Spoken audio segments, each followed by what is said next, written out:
아버지, 오늘 항암치료 받으러 가는 날인데 준비하셨어요? 그래. 어머, 왜 그러세요? 어디 안 좋으세요? 아유, 모르겠다. 전에 항암 치료 받으면서 힘들었던 생각을 하니까 갑자기 속이 이를 어째? 병원에 가실 수 있겠어요? 갑자기 왜 이러시지? 저번 항암치료 받으시고 나서 며칠 지나 메스꺼워 하시던 증상은 사라졌었는데 어디가 안 좋아지셨나? 군간호사님께 여쭤봐야겠다. 어머, 심청양. 오늘 신봉사님 병원 오시는 날 아닌가요? 아직 출발 안 하셨어요? 네, 이제 아버지를 모시고 병원에 가려고 준비를 하는데 갑자기 아버지께서 헛구역질을 하시면서 힘들어하세요. 저번 항암치료 받으시고 한 일주일 정도 이런 증상으로 힘들어하시긴 했었지만 괜찮아지셨거든요. 그런데 갑자기 또 그러시네요. 어디가 안 좋아지신 걸까요? 병원에 모시고 가긴 해야겠는데 어떻게 해야 할지 모르겠어요. 신봉사님께서는 저번 항암을 받으시면서 좀 힘드셨죠. 아마 신봉사님 몸이 그 기억을 갖고 있다가 병원에 오실 준비를 하니 반응을 보이나 보네요. 환자마다 다르긴 하지만 가끔 신봉사님처럼 항암제를 맞기도 전에 그런 증상을 보이시는 분들이 있답니다. 너무 걱정하지 마세요. 우선 머리나 목에 차가운 수건을 얹어 놓으면 도움이 되니까 그렇게 해주시고요. 평소에 좋아하는 것이나 즐겨하는 것에 집중을 하는 것이 증상을 가라앉히는 데 도움이 되니까 음악을 들으신다거나 책을 보시면 증상이 좀 괜찮아지실 거예요. 그리고 증상이 호전되시면 신봉사님 모시고 병원에 오세요. 오시면 오심구토 증상에 대해 자세히 설명해 드릴게요. 감사합니다, 군간호사님. 그럼 조금 이따 찾아뵐게요. 네, 심청량 신봉사님. 그럼 병원에서 뵈어요.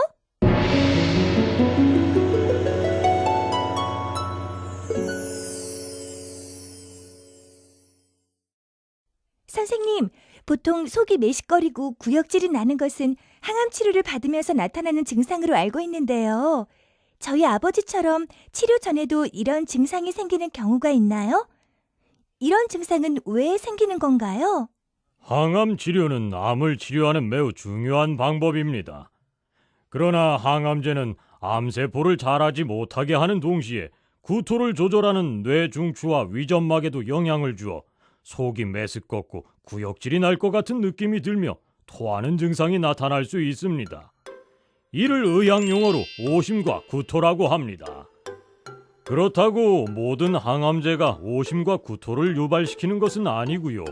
투여받은 약물의 종류, 용량, 투여 기간, 연령, 이전에 받은 치료 경험 등 개인의 특성에 따라 그 정도가 다양하게 나타날 수 있습니다.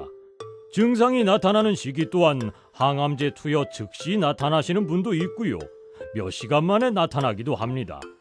그래도 일주일 정도 지나면 괜찮아지니까요. 너무 걱정하진 않으셔도 됩니다. 그리고 신봉사님처럼 항암제를 맞으면 메스꺼리고 구역질이 난다는 이전의 경험으로 주사를 맞기도 전에 구토 증상을 보이시는 분들도 있답니다. 오심과 구토가 항암 치료 후 나타나는 흔한 부작용이긴 하지만요. 구토가 심하면 탈수나 질식 같은 문제가 일어나 위험할 수도 있습니다. 증상 관리에 힘써주셔야 합니다. 예. 저희 아버지 같은 경우에는 음식 드실 때에도 좀 힘들어 하시는데 오심과 구토를 예방할 수 있는 방법은 없을까요? 예, 아무래도 오심과 구토 증상이 생기게 되면 음식 드시기가 힘들어지고 체력적으로도 많이 힘들어지실 겁니다. 그렇기 때문에 우선 처방해드린 진토제를 식사하시기 30분 전에 드시면 도움이 될 겁니다. 그럼 우선 오심과 구토의 관리 방법 중 음식 조절에 대해 설명해드리도록 하겠습니다.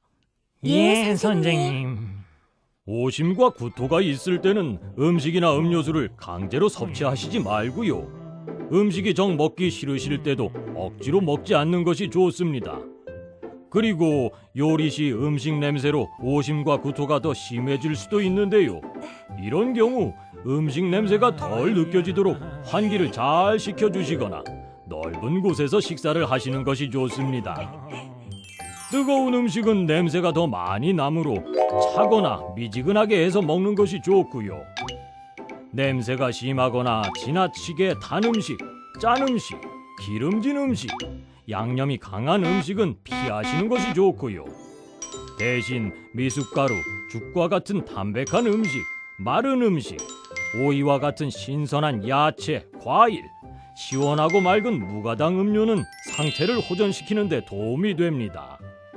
식사를 하실 때는 위가 물로 채워지지 않도록 식사 중에는 물을 되도록 마시지 않는 것이 좋고요. 소화가 잘 되도록 충분히 씹어서 삼키도록 합니다. 한 번에 많은 양을 과식하시는 것은 피하시고요. 위가 비어있지 않도록 적은 양을 자주 섭취하시는 것이 좋습니다. 또 식사 후 입안을 헹구도록 하고 입안을 청결하게 유지하는 것이 좋은데요. 시중에 판매되는 구강청결제는 알코올 성분이 들어있어 입안을 건조하게 만들 수 있으므로 피하시는 것이 좋습니다. 예, 그럼 음식 조절 외에 어떤 관리 방법이 있나요? 아까 속이 안 좋을 때 음악을 들으며 명상을 했더니 이 증상이 좀 괜찮아지는 것 같았는데. 예, 음악을 듣거나 TV 시청, 명상 등으로 관심을 다른 곳에 집중하는 것도 도움이 되고요.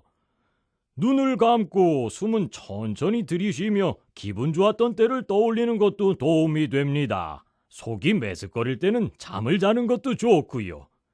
그 외 증상 관리에 도움이 되는 행동들로는요. 편안한 옷을 입도록 하시고요. 어지럽지 않도록 움직임은 천천히 하시는 것이 좋습니다. 증상이 나타날 때는 머리나 목에 차가운 수건을 얹어 놓으면 도움이 되고요. 틀리는 구토를 자극할 수 있으므로 치료 전에 빼는 것이 좋습니다. 똑바로 눕는 것보다 머리를 약간 높이는 것이 오심과 구토를 예방할 수 있으므로 식사 후엔 바로 눕지 않도록 주의하시고요. 어쩔 수 없이 바로 누워야 할 경우에는 옆으로 눕는 것이 좋습니다. 토할 때 머리를 낮추지 못하면 토물이 기도로 넘어가지 않게 옆으로 돌아 눕도록 하시고요. 변비로 인해 오심이 생길 수 있으므로 미리 조절하는 것이 좋습니다. 오심과 구토 증상이 심해지면 병원에 와야겠죠? 어떤 경우에 와야 하나요? 오심과 구토가 항암 치료 시 나타나는 흔한 증상이긴 하지만 그 증상이 심해진다면 병원에 오셔서 그에 맞는 처방을 받으셔야 합니다. 심해지면 탈수나 질식 같은 문제가 발생해 위험하실 수도 있거든요. 구토를 하고 나서 목에 음식물이 걸린 느낌이나 기침이 계속되는 경우, 24시간 이상 먹지 못하고 심한 갈증을 느끼거나 혀나 입안이 건조되고 어지럼증, 무기력 등이 나타나는 탈수 증상이 있을 경우, 구토와 함께 소변색이 진해지고 소변량이 눈에 띄게 줄어든 경우 지체 없이 병원에 알려주셔야 합니다. 예. 오심과 구토 증상은 여러 가지 요인으로 나타나지만요. 그중 심리적 요인도 크답니다. 이전에 겪었던 부작용의 두려움 때문에 항암 치료에 대한 두려움을 갖게 되고 심리적 요인으로 작용하여 다시 오심과 구토 증상을 보이시게 되는데요. 아무래도 신봉사님은 오늘 이런 심리적 요인으로 오심 증상을 보이신 것 같습니다. 치료에 대한 불안감과 부담감은 버리시고요. 가족과의 즐거운 대화, 가벼운 취미 활동, 긍정적인 생각을 가지신다면 이번 항암 치료 무난히 넘기실 수 있을 겁니다. 자신감을 가지세요, 신봉사님. 아버지, 제가 옆에서 도와드릴게요. 힘내세요. 그래.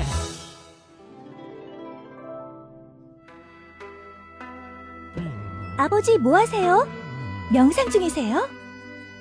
그래. 속이 안 좋을 때 명상을 하면 도움이 된다고 해서.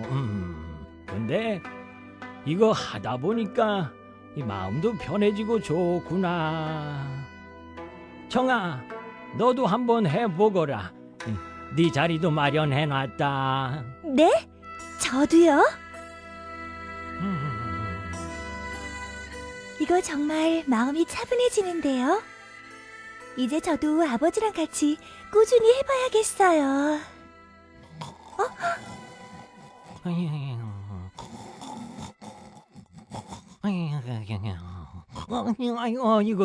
이거 음악이 참 좋구나. 네, 마음이 편안해지는 게 잠도 잘 올 것 같고요.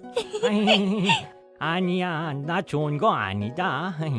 그냥 음악이 좋아서 너무 집중하다 보니까. 오늘 아버지께서 병원에 다녀오시느라 좀 피곤하셨나 봐요. 내가 오늘 좀 무리하긴 했지. 아유.